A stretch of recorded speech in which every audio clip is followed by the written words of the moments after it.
to be different, just to be the same as everyone, my friend. 'Cause you have qualities in your personality that nobody else can possess. And authenticity is the key to... Hi, my name is Brett Atterbury. This is my daughter, Rachel Atterbury. and I've invited Rachel here today. I'm going to have her talk a little bit in a minute. But for now, I'd like to make an appeal to you, and let me give you a little bit of background. I want to make a digital magazine for the iPad that is concerned with pro-life issues. I already have a company that publishes one magazine and has two in publication, but I heard a story from my daughter a couple of weeks ago which really touched my heart and made me decide that I want to go down this route of publishing a pro-life magazine.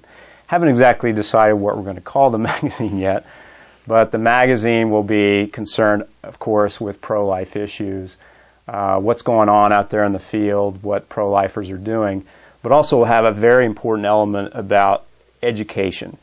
And that's where Rachel's story comes in. To give you a little bit of background, Rachel gave a speech in one of her high school classes, and it was a very pro-life speech.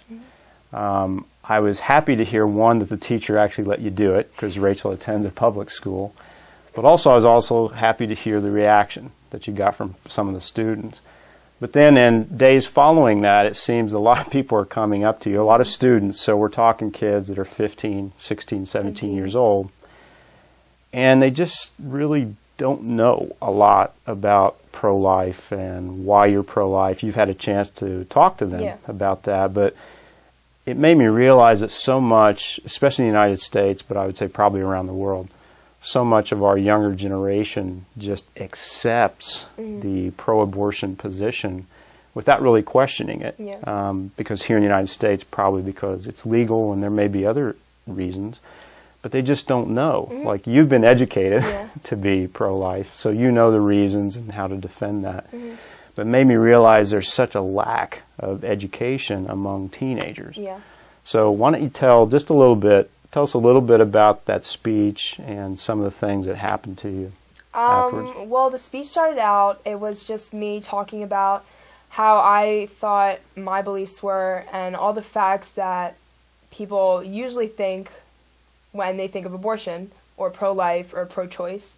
So I talked mainly about the things that people would assume and automatically think about abortion and pro-life. And I contrasted everything that people usually think, because what they think is usually wrong, especially when it comes to a topic like this. And these are things they're picking up from society, television, perhaps their parents, unfortunately, but things they just take for granted and they don't really question it, right? So after the speech, it went well, and then you've had some students in days after that come up to you, and what kind of things are they saying to you? Well, at first, most of them were just confused because they had no idea, first off, what I was talking about. But I talked to them mainly about, like, what I believed in, and also about what people think of when they think of it, just like in my speech. And they were thinking, well, I was always, like, thinking, like, because of what everyone else says, what everyone else thinks, just the way that we all are. Especially as teenagers. Which is natural for a teenager. Yeah, exactly. Sure. Yeah. How, like, it just, like, showed me how, like, much people didn't know about it. Because I, like, even when I was... very, very basic things. Exactly. Like, when I would start talking about it, they would have no idea what I was talking about, just because they're so uneducated about it. But, so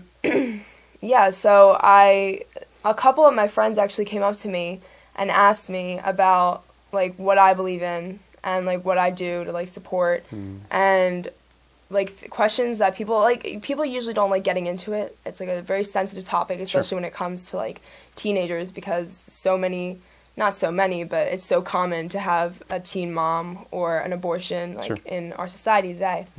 So... But you talked to them, for example, about you're participating in the Walk for Life in Washington, D.C. every year. So our thinking was, with the iPad, right? One, at the latest figures, there's something like 70 million of these worldwide, so it has a real influence. And Apple started an application last year called Newsstand, so you can publish magazines for this. And even though it hasn't been announced yet, it's one of the worst kept secrets in the industry. Yeah. There's a new, we think, iPad coming out soon, which is kind of a mini version of this, Yeah. much cheaper. So our thinking is even more people Yeah. will have it, and probably more teenagers. Yes. Right. So teenagers, certainly very important to get this message out to teenagers about what's going on with the pro-life, and also to help educate, Yeah. or give them the opportunity to educate. So we want to make a magazine for the iPad. We'll probably call it Pro-Life Magazine or something like that. And we want you to be a part of it. We want this to be completely donor supported. So we're actually going to make the application free and the magazine free, so we can get it into as many hands as possible. And we want to ask your help with that. And what we're going to do is, for the people that donate to help get this going.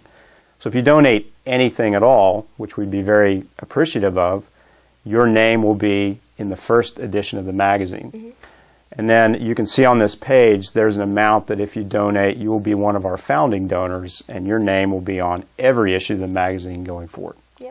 So this magazine, iPad magazines, they're amazing. Of course, they have print articles just like you'd find in a normal magazine, but also we can put in interactive videos, Right. things like that, links out to websites. So there's just a whole network of pro-life websites out there and organizations that are doing great work. And through this magazine, we want to kind of make this a place where many of those people come together. Many of the pro-life leaders who are wonderful at educating people about pro-life issues, we want to get them in here and just make it a great resource. So we're here today to ask for your help. We'd appreciate any donation you can make. And certainly, when the magazine comes out, we'll let all of you donors know that it's available, and you'll be able to see it and watch it as we progress. Right now, I don't know exactly how many issues we'd have per year, but I would say anywhere from once a month to once every 6 weeks, something like that. We'll see how it goes. But we greatly appreciate your help, and thank you very much for your contribution. Thank you. Take care.